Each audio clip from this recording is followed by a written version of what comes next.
It's a new era for the Seattle Seahawks. No more Russ, but you still have some guys in charge up there that we trust, and maybe they can knock out this NFL draft. The 2022 NFL draft begins tonight. We'll be covering every pick of it right here in the Sportsocracy. But first, we had to get one more final mock draft in by at ESPN draft nerd Jeremy Greene. We are committed to the cause. Mock draft, team by team, day of the draft. Let's go.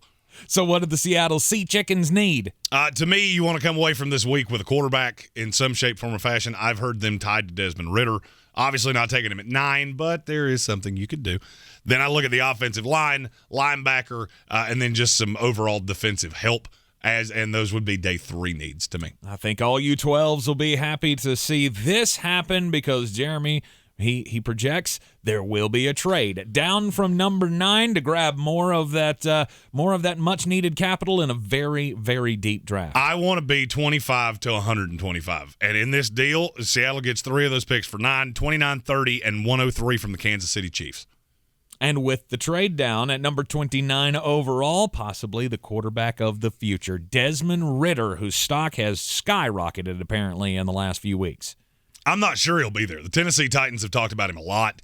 But to me, he fits what Pete does, and you put the weapons around him, you build the offensive line. I don't really want to see him play this year, but he could play this year.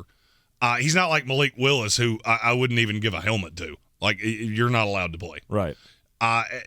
And Seattle's been in on him. They've been in on Corral. They would have their choice of the 2 here. I think they would take Desmond Ridder and use the next selection for a player they've been tied to the entire draft process in Tyler Linderbaum. Seattle was one of those teams that I identified quickly as a team that wanted to trade down because they were talking to so many players that you would draft lower than they were that will never be there when you come around again.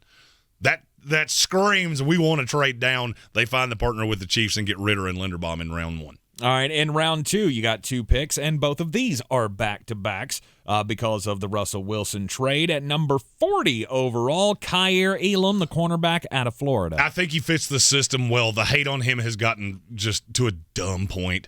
I mean, he's right there with Trent McDuffie. He's right there with Kyler Gordon. And I think in this system, he would be able to come in and play right away and help that secondary. Number 41, you're going to get a hand in the dirt monster, Drake Jackson, the edge rusher out of USC. I'm so drunk on this kid. I think he's going to ultimately be one of the best pass rushers in this class. You put him on the other side of Taylor, and now to me, you've got something.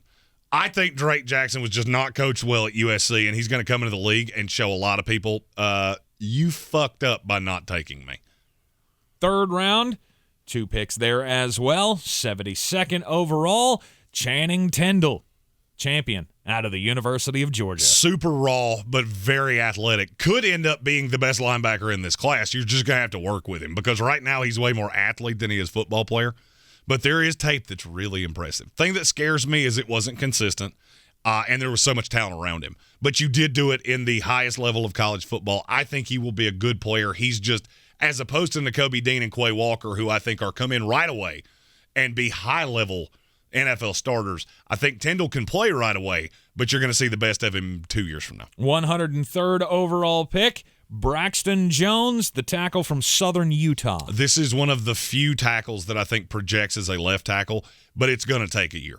This would be a player that plays behind Stone Forsythe, maybe plays on the right side. Maybe you just find a way to get him on the field to get him some reps. But in terms of putting him on the left side, coming from Southern Utah to the NFL is a drastic learning curve, but the raw is there. Didn't have the greatest Senior Bowl week, but I don't worry about it.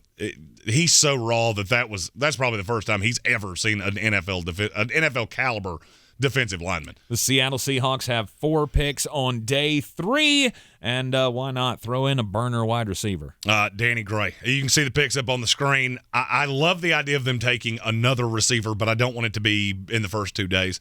Danny Gray, speed burner, fits the Seattle mindset, and could ultimately be a replacement to Tyler Lockett 2 years from now. We will cover all 262 picks of the NFL Draft live from the Ingles Studio, all starting tonight right here in the Sportsocracy. We'll have instant analysis, pick grades. We're going to expound upon my expansion team idea that we had last year. We're going to drink beer, tell jokes. This will be just like watching the NFL draft at a bar with your buddies. Only difference, no chance at a DUI. And we want to know what you think about each and every pick and all of the fun that goes around in the NFL draft. Just hit that subscribe button, get you into the chat all 3 days right here from the Ingles Studio. We are brought to you by Ingles Supermarkets. Low prices, love the savings. I'm Tank Spencer. He's at ESPN Draft Nerd Jeremy Greene, and we will see you tonight.